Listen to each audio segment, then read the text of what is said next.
بسم الله الرحمن الرحيم إن الحمد لله نحمده ونستعينه ونستغفره ونؤمن به ونتوكل عليه ونعوذ بالله من شرور أنفسنا ومن سيئات أعمالنا من يهده الله فلا مضل له ومن يضلله فلا هادي له وأشهد أن لا إله إلا الله وحده لا شريك له وأشهد أن محمدا عبده ورسوله أما بعد قال الله تعالى في القرآن الكريم أعوذ بالله من الشيطان الرجيم بسم الله الرحمن الرحيم يا أيها الناس اتقوا ربكم الذي خلقكم من نفس واحدة وخلق منها زوجها وبث منهما رجالا كثيرا ونساء واتقوا الله الذي تساءلون به والأرحام إن الله كان عليكم رقيبا يا أيها الذين آمنوا اتقوا الله وقولوا قولا سديدا يصلح لكم أعمالكم ويغفر لكم ذنوبكم ومن يطع الله ورسوله فقد فاز فوزا عظيما وقال نبينا صلى الله عليه وسلم فإن أصدق الحديث كتاب الله وأحسن الحدي حدي محمد صلى الله عليه وسلم وشر الأمور محدثاتها وكل محدثة بدعة وكل بدعة ضلالة وكل ضلالة في النار رب اشرح لي صدري ويسر لي أمري واحلل عقدة من لساني يفقهوا قولي ربي زدني علما வார்த்தைகளில் மிகச்சிறந்த வார்த்தை அல்லாஹ்வுடைய வார்த்தை என்றும் வழிகாட்டுதலில் மிக நேரிய வழிகாட்டுதல் நம்முடைய தூதர் முஹம்மது ஸல்லல்லாஹு அலைஹி வஸல்லம் அவர்களுடைய வழிகாட்டுதல் என்றும் காரியங்களில் மிக மிக மோசமானது இந்த இஸ்லாமிய மார்க்கத்தில் புதுமைகளை உண்டாக்குவது ஒவ்வொரு புதுமையான காரியமும் வழிகேடு ஒவ்வொரு வழிகேடும் உங்களை நாளை நரகத்திலே கொண்டு போய் சேர்க்கும் என்று நம்முடைய தூதர் இந்த இஸ்லாமிய சமூகத்தின் அனைத்து உபதேசங்களின் பொழுதும் நினைவுபடுத்திய இந்த நபிமொழியை இந்த ஜும்ஆவுடைய நேரத்தில் உங்களுக்கும் எனக்கும் உபதேசித்தவனாக என்னுடைய உரையை ஆரம்பம் செய்கின்றேன். கண்ணியத்திற்குரிய அல்லாஹ்வுடைய நல்லடியார்களே, சகோதர சகோதரிகளே, அல்லாஹ்வுடைய மாபெரும் கிருபையினால் அவன் நம் மீது கடமையாக்கி தந்திருக்கக்கூடிய இந்த ஜும்ஆவுடைய தினத்தில் இந்த ஜும்ஆவுடைய முழுமையான கூலியை பெற்றுக்கொள்ள வேண்டும் என்ற உயர்ந்த நோக்கத்தோடு நாம் எல்லாம் இங்கே ஒன்று கூடியிருக்கிறோம். அதற்கான கூலியை அல்லாஹ் ரப்பல் ஆலமீன் முழுமையாக நிரப்பமாக தந்தல் புரிவானாக என்ற பிரார்த்தனையோடு கண்ணியத்திற்குரிய அல்லாஹ்வுடைய நல்லடியார்களே, அல்லாஹ்வுடைய இந்த தீனுல் இஸ்லாத்தை ஏற்றுக்கொண்டு அதனுடைய சட்டங்களை அதற்கு செலுத்த வேண்டிய அல்லாஹ்விற்கு செலுத்த வேண்டிய வணக்க வழிபாடுகளையும் அவன் தடுத்து கொடுத்து வைத்திருக்கக்கூடிய காரியங்களை சரிவரைய செய்ய வேண்டும் என்ற எண்ணத்தோடும் அல்லாஹ்வின் மீது முழுமையான ஈமானோடும் நாம் பயணித்துக் கொண்டிருக்கிறோம். அல்ஹம்துலில்லாஹ். அப்படி ஒரு முஸ்லிம் அல்லாஹ்வின் மீது வைத்திருக்கக்கூடிய நம்பிக்கை, அவன் சொல்லக்கூடிய இதர விஷயங்கள், மலக்குமார்களின் மீது, வேதங்களின் மீது, மறுமை நாளின் மீது, இப்படி அல்லாஹ் சொல்லி தந்திருக்கக்கூடிய அனைத்து விதமான நம்பிக்கைகளையும் ஒரு முஸ்லிம் எப்படி வெளிப்படுத்த வேண்டும் என்று சொன்னால் அவனுடைய செயல்பாடுகளின் மூலமாக வெளிப்படுத்த வேண்டும். அப்படி இந்த இஸ்லாமிய மார்க்கத்தில் வெறுமனே வாயால் மொழிவது மட்டுமல்லாது செயல்களில் அவன் எப்படி செயல்படுகிறான், அவனுடைய சொல்லுக்கும் அவனுடைய செயலுக்குமான வேறுபாடு எங்கே இருந்து கொண்டிருக்கிறது என்பதை இந்த இஸ்லாமிய மார்க்கம் பல இடங்களில் நமக்கு உணர்த்துவதை நாம் பார்க்கலாம். அப்படி இஸ்லாம் வெறுமனே நம்பிக்கை கொண்டு விட்டால் மட்டும் போதாது, மாறாக ஒரு முஸ்லிமிடத்தில் ஈமானோடு, இஹ்லாஸோடு, இஹ்சானோடு அவனிடத்திலே அஹ்லாக் இருக்க வேண்டும். அதைத்தான் மார்க்கம் அடிப்படையான ஒழுக்கமாக, அடிப்படையான முழுமையான நம்பிக்கையாக சொல்லி காட்டுகிறது. ஆனால் இன்றைக்கு இந்த முஸ்லிம் சமூகத்தில் இருக்கக்கூடிய சில மக்களிடத்திலே நாம் பார்த்தால் அவர்களிடத்திலே ஈமான் இருக்கிறது, இஹ்லாஸ் இருக்கிறது. ஆனால் அஹ்லாக் என்றால் என்னவென்றே தெரியாத ஒரு தலைமுறை நாம் பார்க்கிறோம். அஹ்லாக்கிற்கு முக்கியத்துவம் கொடுக்காத, நற்பண்புகளை முக்கியமாக கருதாத ஒரு சிந்தனைகளை நாம் பார்த்துக் கொண்டிருக்கிறோம். ஆனால் இஸ்லாம் என்று சொன்னாலே அது ஈமானும் இஹ்லாசும், இஹ்லாசும் அந்த அஹ்லாக் என்ற நற்பண்புகள் தான் என்று இஸ்லாம் நமக்கு அடிப்படையாக சொல்லித் தருகிறது. அதைத்தான் அல்லாஹ்வின் தூதர் ஸல்லல்லாஹு அலைஹி வஸல்லம் அவர்கள் அவருடைய வாழ்நாள் முழுக்க நமக்கு ஓதி தந்திருக்கிறார்கள். அப்படி அந்த நற்பண்புகளில் மிக முக்கியமான ஒரு நற்பண்பு, இந்த நற்பண்பு ஒரு முஸ்லிமாக இருக்க வேண்டும் என்று சொன்னால், ஒரு முஸ்லிம் என்று தன்னை அடையாளப்படுத்திக் கொள்கிறார் என்று சொன்னால் அவனிடத்தில் இந்த குணம் கண்டிப்பாக இருக்க வேண்டும். அப்படிப்பட்ட ஒரு குணம்தான் சித்க் என்று சொல்லக்கூடிய உண்மை. அந்த உண்மைத்தன்மை இல்லாமல் ஒருவன் இந்த உலகத்தில் அல்லாஹ்வை ஈமான் கொள்ள முடியாது. அந்த உண்மைத்தன்மை இல்லாமல் ஒருவன் அல்லாஹ்வை இபாதத் செய்ய முடியாது. ஒரு உண்மை என்ற குணம் இல்லாவிட்டால் அவன் மனிதர்களிடத்தில் நேர்மையான முறையில் நடக்க முடியாது. அதனால்தான் அறிஞர்கள் சொல்வார்கள், உண்மை என்பது இரண்டு வகைப்படும். ஒரு மனிதன் அல்லாஹ்விற்கு உண்மையாக நடந்து கொள்ளுதல், அல்லாஹ்விடத்தில் உண்மையானவராக தன்னை காட்டிக் கொள்ளுதல். அப்படி என்றால் அல்லாஹ்விற்கு உண்மையாக நடந்து கொள்வது என்று சொன்னால் அவன் இபாதத்துகளை செய்வது, அல்லாஹ் எதையெல்லாம் கடமையாக்கி விட்டானோ அந்த தொழுகையை, அந்த நோன்பை, அந்த ஜக்காத்தை, ஹலால் ஹராம்களை அவன் சரியாக செய்வது. இதுதான் அல்லாஹ்விற்கு ஒரு மனிதன் உண்மையாக இருந்து கொண்டிருக்கிறார், அல்லாஹ்விற்கு மாத்திரம் இஹ்லாஸான அடிப்படையில் அமல் செய்து கொண்டிருக்கிறார் என்பதற்கான உண்மைத்தன்மை என்பதாக உலமாக்கள் சொல்கிறார். அடுத்தபடியாக இரண்டாவது வகை என்னவென்று சொன்னால் மனிதர்களிடத்திலே உண்மையாக நடந்து கொள்ளுதல், உள்ளத்திலிருந்து உண்மையான தன்மையை கொண்டு பேசுதல், அவனுடைய வாயின் மூலமாக உண்மையை கொண்டு மொழிதல், அவனுடைய செயல்பாடுகளில் உண்மையை வெளிப்படுத்தல். ஆனால் இன்றைக்கு உண்மை தன்மை என்பதே இல்லாத அளவிற்கு, அது எங்கே என்று தேடப்படக்கூடிய அளவிற்கு பொய்களுக்கு மத்தியிலே, பொய்களுக்கும் அவதூறுகளுக்கும் புறங்களுக்கும் மத்தியிலே நம்முடைய வாழ்வை நாம் அமைத்துக் கொண்டிருக்கிறோம். அல்லாஹ் பாதுகாத்த சில மக்களை தவிர பெரும்பான்மையாக நம்முடைய அந்த காலங்கள், நம்முடைய பேச்சுக்கள், நம்முடைய எண்ணங்கள், நம்முடைய செயல்பாடுகள் அனைத்தும் பொய்யை நோக்கி செல்லக்கூடியதாக இருந்து கொண்டிருக்கும். அல்லாஹ் ரப்பல் ஆலமீன் சொல்லி காட்டுகிறான், வலா தல்பிசுல் ஹக்க பில் பாத்தில். அல்லாஹ் சொல்லி காட்டுகிறார், நீங்கள் உண்மையை பொய்யோடு கலக்காதீர்கள், நீங்கள் உண்மையை பொய்யோடு கலக்காதீர்கள் என்று அல்லாஹ் சொல்லி காட்டுகிறான். ஆனால் இன்றைக்கு நம்முடைய சின்ன சின்ன செயல்களில் கூட, சின்ன சின்ன விஷயங்களில் கூட பொய்யை முன்மொழியக்கூடியவர்களாக இருந்து கொண்டிருக்கிறோம். காரணம், ஒரு மனிதன் உண்மை பேச வேண்டும் என்று சொன்னால், உண்மையானவராக இருக்க வேண்டும் என்று சொன்னால் அல்லாஹ்விற்கு முன்னிலும் மனிதர்களுக்கு முன்னிலையிலும் உண்மையானவராக அவன் அடையாளப்படுத்த வேண்டும் என்று சொன்னால் அவன் உறுதி உள்ளவனாக இருக்க வேண்டும். ஏன் ஒரு மனிதன் ஒரு விஷயத்திலிருந்து தப்பிப்பதற்கான ஒரு வழியாக பொய்யை வைத்திருக்கின்றார், இலகுவான வழியாக பொய்யை மனிதன் பார்க்கின்றார். ஆனால் உண்மை பேசக்கூடிய மனிதரை நாம் பார்த்தால் அவர் எந்த நிலை வந்தாலும், எந்த சூழல் வந்தாலும், எப்படிப்பட்ட இக்கட்டான தருணங்களிலும் அவர் உண்மையை சொல்லக்கூடியவராக இருப்பார். பார்க்கிறோம், யூசுப் அலைஹிஸ்ஸலாம் அவருடைய வரலாறை நாம் படித்திருக்கிறோம். அவர் செய்யாத ஒரு பாவத்திற்கு குற்றம் பிடிக்கப்படுகிறார்.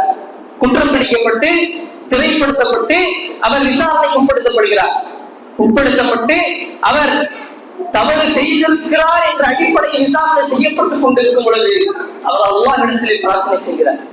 என்ன பிரார்த்தனை செய்கிறார்? யா அல்லாஹ், இந்த பொய்யிற்கு, அதாவது இந்த பாவத்தை விடுவதற்கு இந்த சிறைச்சாலையை தண்டனையை அனுபவிப்பதுதான் சிறந்தது என்று சொன்னால் என்னை அந்த தண்டனையை அனுபவிக்க வேண்டும் என்று சொன்னார். என்ன காரணம்?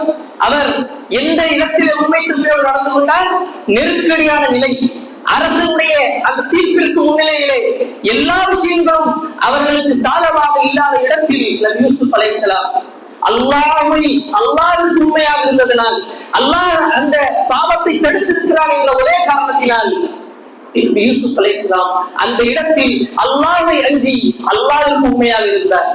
அதனால் அவர் அந்த சிறைக்கு உள்ளே தண்டனையை அனுபவித்தார் என்ற சம்பவத்தை நாம் பார்க்கிறோம். அதே போல அல்லாஹ் ரப்பல் ஆலமீன் இந்த உண்மை தன்மையை குறித்து பல இடங்களில் குர்ஆனில் நமக்கு பேசுகிறார்.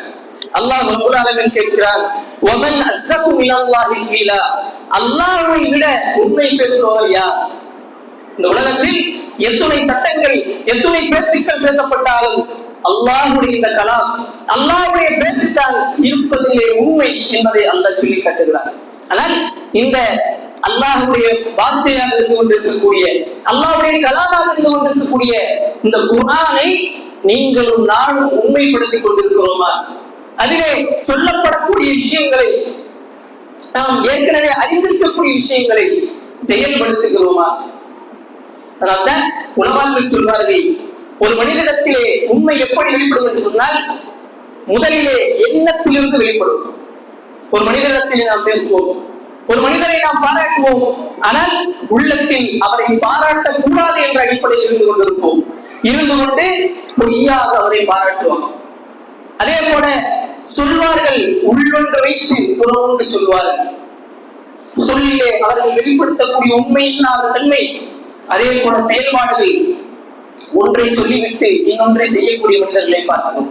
அல்லாஹ்வின் தூதர் ஸல்லல்லாஹு அலைஹி வஸல்லம் அவர்கள் சொன்னார்கள், முனாஃபிக்குடைய பண்புகளில் உள்ள பண்புகள் இவை.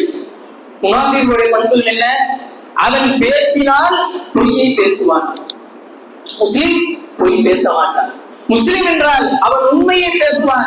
அவன் அல்லாஹ்வை உண்மைப்படுத்தக்கூடியவனாக இருந்து கொண்டிருக்கிறான். அல்லாஹ்வை ஈமான் கொண்டிருக்கிறான். அவன் பொய் பேச மாட்டான். அவன் பொய்யை ஒருவன் பேசுகிறான் என்று சொன்னால் அது முனாஃபிக்குடைய, நிஃபாக்குடைய அடையாளம். எப்படிப்பட்ட ஒரு பண்பு பொய்!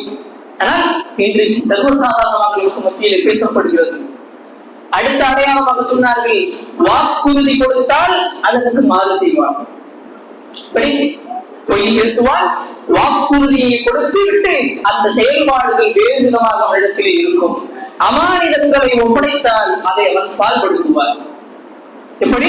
இந்த மூன்று பண்புகளும் ஒரு முஸ்லிமிடத்தில் இருக்கக்கூடாது என்பதற்காக அல்லாஹ்வுடைய தூதர் இந்த மூன்று அடையாளங்களை நமக்கு சொல்லி தந்தார்கள். ஆனால் இன்றைக்கு நம்முடைய தனிப்பட்ட வாழ்க்கையை யாரையும் நாம் பரிசோதனை செய்வதற்காக அல்ல, நம்முடைய தனிப்பட்ட என்னுடைய வாழ்க்கையில், என்னுடைய பேச்சுக்களில், என்னுடைய செயல்பாடுகளில் உண்மை இருந்து கொண்டிருக்கிறதா? உண்மையை நான் பேசுகிறேனா? என்னுடைய குழந்தைகளிடத்தில் உண்மையை பேசக்கூடியவனாக இருக்கிறேனா? என்னுடைய மனைவியிடத்தில் உண்மையை சொல்கிறேனா அல்லது தப்பிப்பதற்காக பொய்களை சொல்லிக் கொண்டிருக்கின்றேனா? சமூகத்தில் இருக்கக்கூடிய நண்பர்களிடத்தில் அல்லது பொருளாதாரத்தை கடன் வாங்கிய இடத்தில் அல்லது மற்ற உலக காரியங்களில், கொடுக்கல் வாங்கல்களில், வியாபாரங்களில் உண்மை இருக்கிறதா என்னிடத்தில் என்று நாம் சிந்தனை செய்ய வேண்டும். காரணம், அல்லாஹ்வின் தூதர் ஸல்லல்லாஹு அலைஹி வஸல்லம் சொன்னார்கள், இந்த உண்மை தன்மை இல்லாமல் போகும் பொழுது அங்கே பொய் இழைக்கும். பொய் வந்துவிட்டால் அந்த இடத்தில் வாக்குறுதிகள் மீறப்படும். வாக்குறுதிகள் மீறப்பட்டால் அமானிதங்கள் பால்படுத்தப்படும். இந்த மூன்றும் முனாஃபிக்கின்களுடைய அடையாளம் என்பதாக அல்லாஹ்வின் தூதர் ஸல்லல்லாஹு அலைஹி வஸல்லம் சொன்னார்கள். ஆக இந்த உண்மையுடைய நிலை என்னிடத்தில் எப்படி இருக்கிறது என்பதை நாம் சிந்தித்து பார்க்க வேண்டும். அல்லாஹ் ரப்பல் ஆலமீன் குர்ஆனிலே சொல்லி காட்டுகிறார், இந்த உண்மையை கொண்டு சோதிக்கப்பட்ட நபித்தோழர்கள் மிக முக்கியமான ஒரு நபித்தோழர். இவருடைய வாழ்க்கையே அவருடைய உண்மை, அவர் பேசியதனால் அவர் பட்ட இன்னல்களும் சிரமங்களும் துயரங்களும் தான். அப்படிப்பட்ட ஒரு நபித்தோழர் தான் கஅப் இப்னு மாலிக் ரலியல்லாஹு அன்ஹு அவர்கள். தபூக்குடைய போருடைய நேரம், அந்த நேரத்தில் போருக்காக அழைப்பு விடுக்கப்படுகிறது. எல்லா சஹாபாக்களும் போருக்கு சென்று விட்டார்கள். ஆனால் கஅப் இப்னு மாலிக் ரலியல்லாஹு அன்ஹு அவர்கள் அந்த போரில் கலந்து கொள்ள முடியவில்லை. அந்த போருக்கு செல்லவில்லை. போர் முடிந்து சஹாபாக்கள் எல்லாம் வருகிறார்கள். அப்பொழுது கஅப் இப்னு மாலிக் ரலியல்லாஹு அன்ஹு அவர்கள் உள்ளத்தில் நெருடலோடு இருந்து கொண்டிருக்கிறார்கள். ஏன் போரிலே கலந்து கொள்ளவில்லை? அப்பொழுது அல்லாஹ்வின் தூதர் ஸல்லல்லாஹு அலைஹி வஸல்லம் அவர்கள் போருக்கு வராத அந்த மக்களிடத்தில் விசாரணை நடத்துகிறார்கள். ஒவ்வொரு மனிதரும் ஏன் போருக்கு வரவில்லை? ஒவ்வொருவராக வந்து காரணங்களை சொல்கிறார்கள். அவர்களுடைய காரணங்களை கேட்டுவிட்டு ரசூல் ஸல்லல்லாஹு அலைஹி வஸல்லம் அவர்கள் விட்டு விடுகிறார்கள். கஅப் இப்னு மாலிக் ரலியல்லாஹு அன்ஹு அவர்களை அல்லாஹ்வின் தூதர் ஸல்லல்லாஹு அலைஹி வஸல்லம் அவர்கள் அழைக்கிறார்கள், நீங்கள் ஏன் போருக்கு வரவில்லை? அப்பொழுது அந்த நபித்தோழர் சொன்னார், எந்த விதமான காரணங்களும் இல்லை. ஆனால் அவருடைய அந்த விவசாயிகளுக்காக அவர் அந்த ஊரிலே இருந்து விட்டார். இந்த உண்மையை கஅப் இப்னு மாலிக் ரலியல்லாஹு அன்ஹு அவர்கள் அல்லாஹ்வுடைய தூதர் ஸல்லல்லாஹு அலைஹி வஸல்லம் சொல்கிறார். சொன்னதற்கு பின்பாக அல்லாஹ்வின் தூதர் ஸல்லல்லாஹு அலைஹி வஸல்லம் அவர்கள் சொன்னார்கள், நீங்கள் பொறுத்திருங்கள், அல்லாஹ்வுடைய பதில் என்ன வருகிறது என்று பார்ப்போம். அல்லாஹ்வுடைய பதிலுக்காக காத்திருக்க சொல்கிறார்கள். காத்திருக்கும் பொழுது அல்லாஹ் ரப்பல் ஆலமீன் அவர்களுக்கான வசனத்தை இருக்குகிறார். யா அய்யுஹல்லதீன ஆமனூ இத்தகுல்லாஹ், ஈமான் கொண்டவர்களே, அல்லாஹ்வை நம்பிக்கை கொண்டவர்களே, நீங்கள் அல்லாஹ்வை அஞ்சிக் கொள்ளுங்கள். அஞ்சிக் கொண்டு வகூனு மஅஸ் ஸாதிகீன், நீங்கள் உண்மையாளர்களோடு சேர்ந்து விடுங்கள் என்று அல்லாஹ் ரப்பல் ஆலமீன் வசனத்தை இறக்குகிறார். அதற்கு பின்னால் அல்லாஹ்வின் தூதர் ஸல்லல்லாஹு அலைஹி வஸல்லம் அவர்கள் அவர்களுக்கு அந்த 50 நாள் தண்டனைகளை கொடுத்ததற்கு பின்னால் மன்னித்து விடுகிறார்கள். அதனால் 50 நாட்கள் அவர் தண்டனைக்கு உட்படுத்தப்படுகிறார். இதனால் உண்மையை அவர் ஒழிந்ததனால் எல்லா மக்களும் பல காரணங்களை சொல்லி தப்பிக்கக்கூடிய அந்த நேரத்தில் கஅப் இப்னு மாலிக் ரலியல்லாஹு அன்ஹு அவர்கள், இல்லை, அல்லாஹ் என்னை பார்த்துக் கொண்டிருக்கிறார், அல்லாஹ்வின் தூதரிடத்திலே நான் பொய்யுரைக்க மாட்டேன், காரணங்களை சொல்லி தப்பிக்க மாட்டேன், இந்த இடத்தில் உண்மையை உரைப்பேன் என்று சொன்னார். அந்த உறுதியோடு அவர் இருந்தார். சொல்லிவிட்டு அவர் அந்த அல்லாஹ்வின் தூதரிடத்திலே அந்த பதிலை சொன்னதற்கு பின்னால் அவருடைய குடும்பத்தார்கள் கஅப் இப்னு மாலிக் ரலியல்லாஹு அன்ஹு கேட்கிறார்கள், ஏன் நீங்கள் அப்படி சொன்னீர்கள்? மற்றவர்கள் காரணங்களை சொல்வதை போல நீங்கள் தப்பித்திருக்கலாமே என்று கேட்கிறார்கள். ஆனால் கஅப் இப்னு மாலிக் ரலியல்லாஹு அன்ஹு அவர்கள் இது சஹாபாக்களுடைய அந்த ஹலீஃபாக்களுடைய காலத்திற்கு பின்னால் இந்த செய்தியை சொல்கிறார்கள். அவர் சொல்கிறார், நான் மீண்டும் அல்லாஹ்வின் தூதர் ஸல்லல்லாஹு அலைஹி வஸல்லம் இடத்திலே சென்று காரணங்களை சொல்லி தப்பித்து விடலாம் என்று எண்ணினேன். எப்படி? உண்மையை சொல்லிவிட்டார், ஆனாலும் தப்பித்துக் கொள்ளலாம், அதற்கான விவாத திறமை என்னிடத்தில் இருக்கிறது, ஆனால் நான் சொல்லவில்லை.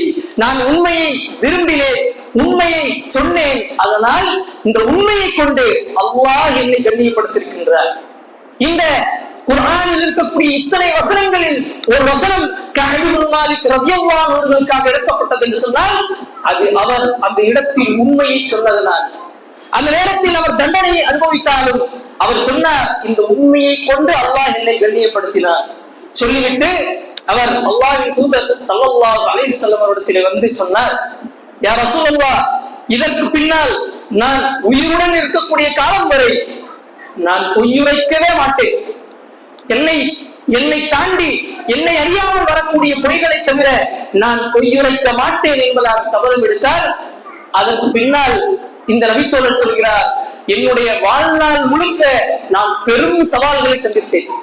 காரணம், உண்மையை மட்டும் பேசுவேன் என்ற சபதம் எடுத்துக் கொண்டதனால், உண்மையை மட்டும் பேசுவேன் என்று அல்லாஹ்வின் தூதரிடத்திலே வாக்குறுதி அளித்ததனால் மிகப்பெரிய சோதனைகளை நான் சந்தித்தேன். ஆனால் இந்த உண்மை அல்லாஹ்விடத்தில் என்னை கண்ணியப்படுத்தி விட்டது என்று அந்த நபித்தோழர் சொல்கிறார் என்று சொன்னால், நம்முடைய நடைமுறை வாழ்க்கையில் நாம் என்ன நினைக்கிறோம் என்று சொன்னால், உண்மையை பேசிவிட்டால் இவர் சங்கடப்பட்டுக் கொள்வார், உண்மையை சொல்லிவிட்டால் இவர்கள் நம்மை பகைத்துக் கொள்வார்கள், உண்மையை சொல்லிவிட்டால் நண்பர்கள் எதிரிகளாக மாறிவிடுவார்கள், உண்மையை சொல்லிவிட்டால் சமூகத்திலிருந்து புறக்கணிக்கப்படுவோம் என்று நாம் எண்ணிக்கொண்டிருக்கிறோம்.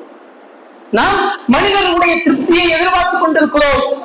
அல்லாஹ் ரப்பல் ஆலமீன் சொல்லி காட்டுகிறார், வரிதுவான் மினல்லாஹி அக்பர், அல்லாஹ்வுடைய திருப்தி தான் மிகப்பெரிய திருப்தி. மனிதர்களுடைய திருப்திகள் தற்காலிகமானவை. அந்த திருப்திகளை வைத்துக் கொண்டு, அந்த திருப்தியை பெற்றுக் கொண்டு உலகத்தில் வேண்டுமானால் சில காலம் தற்காலிகமாக சில அந்த நிஅமத்துகளை, நல்ல அமல்களை, நல்ல செயல்களை, பலன்களை நாம் அடைந்து கொள்ளலாம். ஆனால் அல்லாஹ்விடத்திலே, அல்லாஹ்வுடைய இந்த சன்னிதானத்திலே நாம் பொய்யர்களாக அடையாளப்படுத்தப்பட்டுவிடும். அதனால்தான் அல்லாஹ்வின் தூதர் ஸல்லல்லாஹு அலைஹி வஸல்லம் அவர்கள் சொல்லக்கூடிய மிக முக்கியமான, மிக அழகான ஒரு நபிமொழி. அல்லாஹ்வின் தூதர் ஸல்லல்லாஹு அலைஹி வஸல்லம் அவர்கள் சொன்னார்கள், உங்களிடத்திலே இருக்கக்கூடிய இந்த உண்மை என்பது எப்படிப்பட்டது என்று சொன்னால், இன்ன சிதக யஹ்தி இலல் பிர், உண்மை என்பது யஹ்தி இலல் பிர், நன்மையின் பக்கம் உங்களை வழிகொண்டிருக்கிறார்கள். நீங்கள் நன்மைக்கு செல்ல வேண்டும் என்று சொன்னால், நன்மையின் பாதையில் பயணிக்க வேண்டும் என்று சொன்னால் நீங்கள் உண்மை பேச வேண்டும். யாருக்கு எந்த விதமான பாதிப்புகளை அந்த உண்மை சொன்னாலும், அதனால்தான் நாம் பார்க்கிறோம், சமூகத்தில் உண்மை பேசுபவர்கள் எல்லாம் தனித்து விடப்பட்டவர்களாக இருக்கிறார்கள். தனித்து விடப்பட்டவர்கள் எல்லாம் உண்மை பேசுபவர்கள் அல்ல. ஆனால் உண்மை பேசுபவர்கள் பெரும்பான்மையாக தனித்து விடப்படுவார்கள். காரணம், இவர் நமக்கு அருகாமையில் இருந்தால் உண்மையை சொல்லிவிடுவார், உண்மையை இவர் சொல்லிவிடுவார் என்று மனிதர்கள் புறக்கணிக்கலாம். காரணம், அவர்கள் பொய்யை முற்படுத்தக்கூடியவர்கள், பொய்யை சொல்லக்கூடியவர்களாக இருக்கலாம். அப்படிப்பட்ட நட்பு அல்லாஹ்வின் தூதர் ஸல்லல்லாஹு அலைஹி வஸல்லம் சொன்ன நட்புக்கு இல்லை. அப்படிப்பட்ட உறவு அல்லாஹ்வின் தூதர் ஸல்லல்லாஹு அலைஹி வஸல்லம் சொன்ன உறவு இல்லை. மாறாக எந்த இடத்தில் நீங்கள் இருந்தால், குடும்பத்திலோ, நண்பர்களிடத்திலோ, சமூகத்திலோ, உங்களுடைய பொறுப்புகளிலோ நீங்கள் உண்மையை வெளிப்படுத்த வேண்டும். அந்த உண்மை உங்களை பிர்ரின் பக்கம் வழி நடத்தும். இந்த பிர்ருக்கு உலமாக்கள் சொல்லக்கூடிய விளக்கம் என்ன சொன்னால், பிர் என்று சொன்னால் இபாதத்துகள், நல்ல அமல்கள், தொழுவது, நோன்பு வைப்பது, இது போன்ற நல்ல அமல்கள். இன்னொன்று மக்களுக்கு மத்தியிலே நற்பண்புகளோடு நடந்து கொள்வது. இந்த இரண்டும் ஒரு மனிதனுக்கு கிடைக்க வேண்டும் என்று சொன்னால் அவன் உண்மையோடு நடந்து கொள்ள வேண்டும், உண்மையை பேச வேண்டும், உண்மையாக அவன் உள்ளத்தை அவனாக்கிக் கொள்ள வேண்டும். இன்றைக்கு நம்மிடத்திலே உண்மையை பற்றி பேசப்பட்டால் நம்முடைய உள்ளத்திலே தோன்றக்கூடிய செய்தி, நான் உண்மையானவன் தான், நான் உண்மை பேசுகிறேன், அவரை விட, இவரை விட, இன்னாரை விட, மற்ற எல்லோரையும் விட நான் தூய்மையானவன் என்பதாக நாம் எண்ணிக்கொண்டிருக்கிறோம். ஆனால் நாம் முன் சொன்ன கஅப் இப்னு மாலிக் ரலியல்லாஹு அன்ஹு என்ன சொன்னார்கள், என்னை அறியாமல் வரக்கூடிய பொய்களை தவிர நான் உண்மையை மட்டும் பேசுவேன். அப்படியானால் தங்களை அவர்கள் தூய்மைப்படுத்திக் கொள்ளவில்லை. ஆனால் இன்றைக்கு உண்மையுடைய விஷயத்தில் நாம் பொய்களை பேசிக் கொண்டிருக்கிறோம். அதை மறுப்பதற்கு இடமில்லாத அமைப்பில் நம்முடைய வாழ்க்கைகள் சென்று கொண்டிருக்கிறது. ஆனால் நம்மை நாம் தூய்மைப்படுத்திக் கொள்கிறோம். அல்லாஹ் ரப்பல் ஆலமீன் சொல்கிறார், வலா துஸக்கு அன்ஃபுஸக்கும், நீங்கள் உங்களை நீங்களே தூய்மைப்படுத்திக் கொள்ளாதீர்கள். உங்களிலே யார் நேர்மையானவர்கள், யார் உண்மையானவர்கள் என்பதை அல்லாஹ் அறிந்திருக்கிறார். அல்லாஹ்வின் தூதர் ஸல்லல்லாஹு அலைஹி வஸல்லம் மேலும் சொன்னார்கள், வ இன்னல் பிர்ர யஹ்தி இலல் ஜன்னah. இப்படி இந்த அமல்களும் மக்களிடத்திலே நல்ல முறையில் நடந்து கொள்ளக்கூடிய நட்பண்புகளும் உங்களுக்கு கிடைத்துவிட்டால் அந்த பிர் உங்களை ஜன்னத்தின் பக்கம் வழி நடத்தும், சொர்க்கத்தின் பக்கம் உங்களை கூட்டிக் கொண்டு செல்லும் என்று அல்லாஹ்வின் தூதர் ஸல்லல்லாஹு அலைஹி வஸல்லம் சொன்னார்கள். வ இன்ன ரஜுல ல யஸ்தகு ஹத்தா யகூன சித்தீகன். அவர் ஒருவர் உண்மையை பேசுகிறார், உண்மையை சொல்லிக் கொண்டே இருக்கிறார். எதுவரை என்று சொன்னால், அல்லாஹ்விடத்திலே அவர் உண்மையாளர் என்று சான்றிதழ் வழங்கப்படும் வரை, அல்லாஹ் அவரை, அந்த மனிதரை அல்லாஹ் உண்மையாளர் என்று சொல்லப்படும் வரை அவர் உண்மையை பேசிக்கொண்டே இருப்பார். அப்படியானால் உண்மையை பேசுவது என்பது மனிதரிடத்தில் அல்ல, மனிதர்களுக்கு முன்னால் உண்மையை பேசிக்கொண்டு தனிமையிலே உள்ளத்திலே பொய்யாக நடந்து கொள்வதல்ல. உண்மையில் உண்மையாக இருக்க வேண்டும், உண்மைக்கு உண்மையாக இருக்க வேண்டும். அப்படி யார் உண்மையாக நடந்து கொள்கிறாரோ, அப்படி யார் உண்மையை முற்படுத்துகிறாரோ, அல்லாஹ்விற்காக அந்த உண்மையா தன்மையோடு இருந்து கொண்டிருக்கிறாரோ, அவருக்கு சொர்க்கம் செல்லக்கூடிய வழி இருந்து கொண்டிருக்கும். அது மட்டுமல்லாமல் அல்லாஹ் நமக்கு சான்றிதழ் தருகிறார். ஆனால் இன்றைக்கு நாம் சான்றிதழ்களை, அப்ரிசியேஷன்களை மனிதர்களிடத்தில் எதிர்பார்க்கிறோம். உண்மையை பேசிவிட்டால், சத்தியத்தின் நினைத்து விட்டால், சத்தியத்தின்படி நடந்து விட்டால் இவர் பாராட்ட வேண்டும், இவர் சொல்ல வேண்டும், இவர் மெச்ச வேண்டும், இவர் புகழ வேண்டும் என்று முகஸ்துதி அந்த இடத்தில் நிகழ்த்தி விடுகிறது. தவிர அல்லாஹ் இந்த சர்டிபிகேட்டை எனக்கு தர வேண்டும், அல்லாஹ்விடத்தில் உண்மையாளன் என்ற சான்றிதழ் பெற வேண்டும் என்ற எண்ணம் நம்ம இடத்தில் வர வேண்டும். அதைத்தான் அல்லாஹ்வின் தூதர் ஸல்லல்லாஹு அலைஹி வஸல்லம் சொன்னார்கள், உண்மையை அவன் பேசிக்கொண்டே இருப்பான், பழகி பழகி பழகி அவன் அதற்கு பின்னால் அவனுடைய நாவு உண்மையை தவிர வேறு மொழியாது. ஏன் சஹாபாக்களுடைய வரலாறு நெடுகிலும் நாம் பார்க்கிறோம், எத்தனையோ இடங்களில் உண்மையை சொல்லாமல் பொய்யை சொல்லி தப்பிக்கக்கூடிய சூழல் இருக்கக்கூடிய நேரங்களில் அல்லாஹ்வுடைய தூதருடைய வாழ்க்கை வரலாறில் நாம் பார்த்திருக்கிறோம். ஆனால் உண்மையை சொன்னார்கள், அதனால் வேதனையை அனுபவித்தார்கள், கஷ்டத்தை அடைந்தார்கள். ஆனால் ரலியல்லாஹு அன்ஹும் வ ரது அன், அல்லாஹ் அவர்களை பொருந்திக் கொண்டான், அல்லாஹ்வும் அவர்களை பொருந்திக் கொண்டார். இப்படி பொருத்தம் நமக்கு வேண்டும் என்று சொன்னால் நாம் அல்லாஹ்வுடைய பொருத்தத்தை மையமாக கொண்டு அமல் செய்ய வேண்டும், உண்மையாக நடந்து கொள்ள வேண்டும் என்பதை நாம் புரிந்து கொள்ள வேண்டும். மேலும் அல்லாஹ்வின் தூதர் ஸல்லல்லாஹு அலைஹி வஸல்லம் அவர்கள் தொடர்ந்து சொன்னார்கள், வ இன்னல் கதிப யஹ்தி இலல் ஃபுஜூர். இதே நேரத்தில் பொய் இருக்கிறதா இல்லையா, பொய் பேசுவது என்பது யஹ்தி இலல் ஃபுஜூர், உங்களை பாவங்களின் பக்கம் வழிநடத்தும். ஒருவர் முதலாக பொய் பேசுகிறார். அவருடைய உள்ளத்திலே நெருடல், பயம், பதற்றம் எல்லாம் இருந்து கொண்டிருக்கும். இரண்டாவது முறை பேசுவார், அந்த பதற்றங்கள், பயங்கள் குறையும். இப்படி தொடர்ச்சியாக ஒரு மனிதன் பொய்யை பேசி பேசி அவன் பொய் என்பது ஒரு பாவம் இல்லை என்ற அமைப்பில் இன்றைக்கு நம்முடைய மனநிலைகள் போய் கொண்டிருக்கிறது. அதைத்தான் அல்லாஹ்வின் தூதர் ஸல்லல்லாஹு அலைஹி வஸல்லம் சொன்னார்கள், பொய் என்பது பாவங்களின் பக்கம் கொண்டு போய் சேர்க்கும். ஒரு மனிதன் ஏன் பொய் சொல்கிறார் என்பதை நீங்கள் பார்த்தால், இன்னொரு மனிதனுக்கு அநீதம் செய்வதற்காக, அல்லது ஒரு பாவத்தில் தன்னை ஈடுபடுத்திக் கொள்வதற்காக, அல்லது தான் செய்த பாவத்தை மக்களுக்கு மத்தியில் இருந்து பாதுகாத்துக் கொள்வதற்காக, இதற்குத்தான் ஒரு மனிதன் பொய் சொல்கிறார். அது ஒரு பாவம். அந்த பாவத்தின் பக்கம் இந்த பொய் உங்களை கொண்டு போய் சேர்க்கும். அப்படிப்பட்ட பொய்யை நீங்கள் விட்டு விடுங்கள். சொல்லிவிட்டு அல்லாஹ்வின் தூதர் ஸல்லல்லாஹு அலைஹி வஸல்லம் அவர்கள் சொன்னார்கள், வ இன்னல் ஃபுஜூர யஹ்தி இலன் நார். இந்த பொய் உங்களை நரகத்தில் கொண்டு போய் சேர்க்கும். எப்படி? இந்த உலகத்தில் சொர்க்கத்தை பெற வேண்டும் என்பதற்காகத்தான் நாம் எல்லா விஷயங்களையும் அமல்களையும் செய்து கொண்டிருக்கிறோம். ஆனால் இந்த உண்மையை விட்டு நீங்கள் பொய்யை பேசுவதனால் இன்றைக்கு உங்களுக்கு தற்காலிகமான பதில்கள் கிடைத்திருக்கலாம், தற்காலிகமான பலன்கள் கிடைத்திருக்கலாம். அந்த விஷயங்களை, பொய்களை சொல்லி நீங்கள் இப்பொழுதைக்கு தப்பித்திருக்கலாம். ஆனால் நீங்கள் பொய் பேசக்கூடியவராக இருந்தால் அது உங்களை யஹ்தி இலன் நார், நரகத்தின் பக்கம் வழி நடத்தும். அல்லாஹ் ரப்பல் ஆலமீன் குர்ஆனில் இந்த பாவங்களை குறித்து சொல்லி காட்டுகிறார். வ இன்னல் ஃபுஜ்ஜார லஃபீ ஜஹீம். இந்த ஃபுஜ்ஜார் என்று சொல்லக்கூடிய இந்த பாவிகள் அவர்கள் ஜஹீம், நரகத்திலே இருப்பார்கள். மேலும் அல்லாஹ் ரப்பல் ஆலமீன் சொல்லி காட்டுகிறார், உலாயிக ஹுமுல் கஃபரத்துல் ஃபஜரா. அவர்கள் மறுமையை நிராகரித்து பாவம் செய்தவர்கள் என்று இந்த ஃபுஜூர் என்ற வார்த்தையை அல்லாஹ் பல இடங்களில் குர்ஆனிலே பயன்படுத்துகிறார். அதே வார்த்தையை அல்லாஹ்வுடைய தூதர் ஸல்லல்லாஹு அலைஹி வஸல்லம் சொன்னார்கள், இந்த பொய் உங்களை ஃபுஜூரின் பக்கம், பாவங்களின் பக்கம் உங்களை வழி நடத்தும். அதற்கு பின்பாக வ இன்னர் ரஜுல ல யக்துபு ஹத்தா யக்துபு இன்தல்லாஹி கஸாபா. அவர் பொய் பேசுவார். ஒவ்வொரு முறையும் பொய்களை பேசி பேசி அவர் அல்லாஹ்விடத்தில் பொய்யன் என்பதாக அடையாளப்படுத்தப்பட்டு வருவார். இப்படி உண்மையை பேசக்கூடியவருக்கு எப்படி சான்றிதழ் அல்லாஹ் தருகிறானோ அதே போன்று பொய்யை பேசக்கூடியவருக்கும் கெத்தாப் என்று மனிதர்களிடத்தில் அல்ல, நமக்கு தெரிந்தவர்களிடத்தில் அல்ல, அல்லாஹ் பொய்யன் என்று முத்திரையிடப்படுவார்.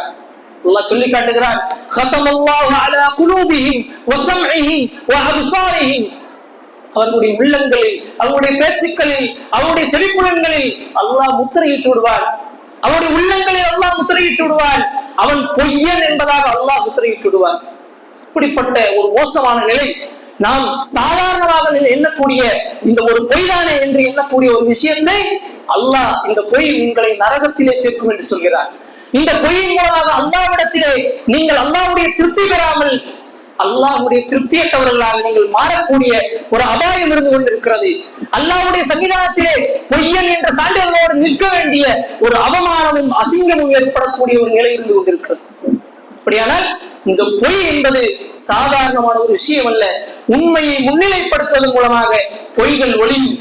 உண்மையை நாம் பேசுவதன் மூலமாக சில சிரமங்கள் ஏற்படலாம், சில கஷ்டங்களை நாம் சந்திக்கலாம், சில அவமானங்களை சந்திக்க நேரிடலாம். ஆனால் அல்லாஹ்வுடைய சன்னிதானத்திலே, அல்லாஹ்விற்கு முன்னிலையிலே, அல்லாஹ்விற்கு நான் உண்மையாக இருக்கிறேன் என்ற அடிப்படையில் நீங்கள் உண்மையை பேசினால், அல்லாஹ் எனக்கு கட்டளை இருக்கிறான் என்ற அடிப்படையில் உண்மையை நாம் பேசினால் நம்முடைய நிலையும் மாறும். அல்லாஹ்விடத்திலே உண்மையாளன் என்று சான்றிதழ் நமக்கு வழங்கப்படும் இன்ஷா அல்லாஹ். அதே போல நம்மை பார்த்து வளரக்கூடிய நம்முடைய அடுத்த தலைமுறை மக்கள், நம்முடைய குழந்தைகள், நம்மை சுற்றி இருக்கக்கூடிய மக்களும் அந்த உண்மையை பழக்கத்திலே கொண்டு வரக்கூடியவர்களாக மாறுவார்கள். அப்படிப்பட்ட உண்மையின் பக்கம் நம்முடைய வாழ்வை செலுத்தக்கூடிய ஒரு மனநிலையை, ஒரு நல் சிந்தனையை நம் அனைவருக்கும் அல்லாஹ் தந்து, இப்படி அல்லாஹ் பொய்யை பேசக்கூடியவர்களில் இருந்தும், பொய்யாக செயல்படக்கூடிய சிந்தனைகளில் இருந்தும், பொய்யன் என்று அல்லாஹுவால் முத்திரையிடப்படக்கூடிய இந்த கூட்டத்திலிருந்தும் நம் அனைவரையும் பாதுகாத்து உண்மையாளர்களோடு, சித்தீக்கீன்களோடு, சுஹதாக்களோடு நம்மை ஒன்று சேர்ப்பனாக. வாஹிர் தஅவானா அல்ஹம்துலில்லாஹி ரப்பில் ஆலமீன்.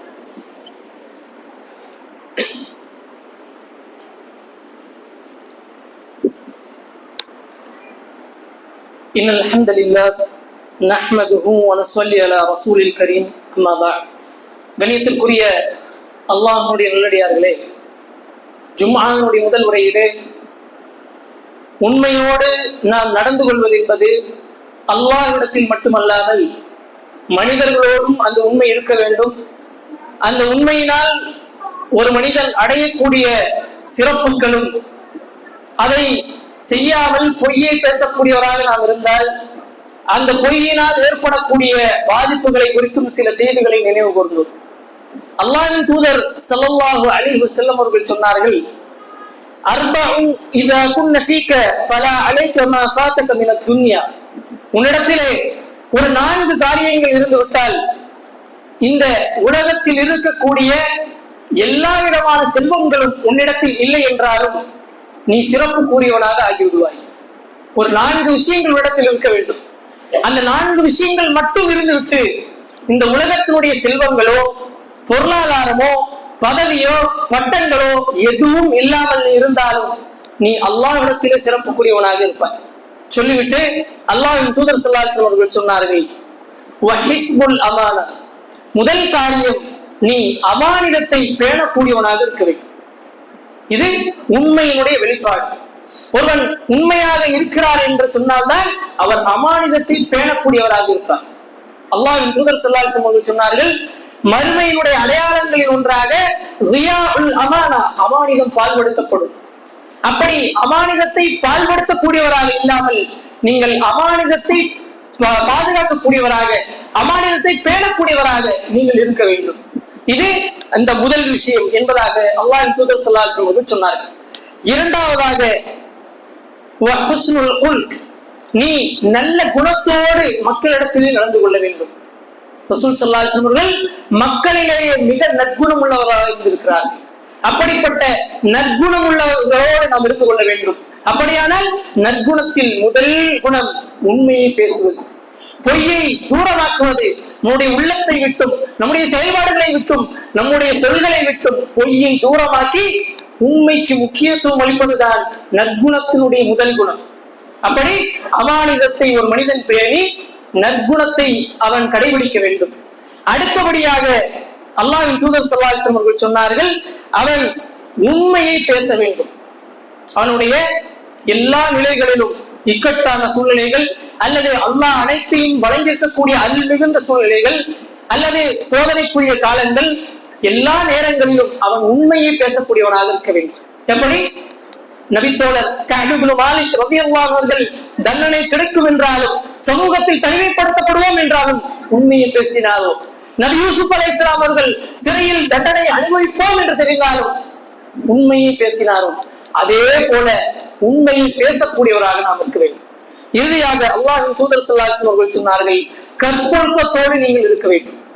இந்த 4 விஷயங்கள் உங்களிடத்தில் இருந்து விட்டால் இந்த உலகத்தில் எது கிடைக்கவில்லை என்று சொன்னாலும், எது உங்களிடத்தில் இல்லை என்று சொன்னாலும் நீங்கள் அல்லாஹ்விடத்தில் உயர்ந்தவர்களாக மாறிவிடுவீர்கள். அல்லாஹ்விடத்திலே சிறப்புக்குரியவர்களாக நீங்கள் மாறிவிடுவீர்கள். முதல் விஷயம் அமானிதத்தை பாதுகாக்கக்கூடியவராக, இரண்டாவதாக உண்மையை பேசக்கூடியவராக, அதே போல மக்களுக்கு மத்தியிலே நல்ல குணமுள்ளவர்களாக, கற்பொழுக்கம் உள்ளவர்களாக, இந்த 4 விஷயங்களை கடைபிடிக்கக்கூடியவர்களாக நாம் இருந்தால் அல்லாஹ் நம்மை சிறப்பிற்குரிய இடத்திலே வைப்பார். அல்லாஹ் நம்மை சித்தீக்கங்களோடு சுஹதாக்களோடு வைப்பார். எப்படி அபூபக்கர் ரலியல்லாஹு அவர்கள் அவருடைய உண்மை தன்மையினால் சித்தீக்காக அடையாளப்படுத்தப்படுகிறாரோ இன்றளவு, அதே போல அல்லாமல் அதே அளவிற்கு இல்லாவிட்டாலும் நம்மால் முயன்ற அளவில் உண்மையை பேசக்கூடியவர்களாக, உண்மையை நம்முடைய குழந்தைகளுக்கு போதிக்கக்கூடியவர்களாக, சமூகத்தில் எவ்வளவு கஷ்டங்கள் வந்தாலும் அதனால் எப்படிப்பட்ட பாதிப்புகள் ஏற்படும் என்றாலும் உண்மையை மட்டும் சொல்லக்கூடியவர்களாக, சத்தியத்தை சத்தியம் என்று உடைத்து பேசக்கூடியவர்களாக நாம் இருக்க வேண்டும். அப்பொழுது ஒரு குடும்பமாக, ஒரு சமூகமாக உண்மையை நோக்கி, அல்லாஹ்வுடைய அந்த ஹக்கை நோக்கி பயணிக்கக்கூடிய ஒரு சமூகமாக மாறுவோம். அல்லாஹ்வுடைய உதவியும் அல்லாஹ்வுடைய வெற்றியும் உண்மையாளர்களுக்குத்தான் கிடைக்கும் என்பதை நாம் உணர்ந்து அதை புரிந்து செயல்படக்கூடிய நல்ல ஒரு தௌஃபீக்கை அல்லாஹ் ரப்பல் ஆலமீன் நம் அனைவருக்கும் தந்தருள் புரிவானாக. وآخر دعوانا أن الحمد لله رب العالمين والسلام عليكم ورحمة الله وبركاته.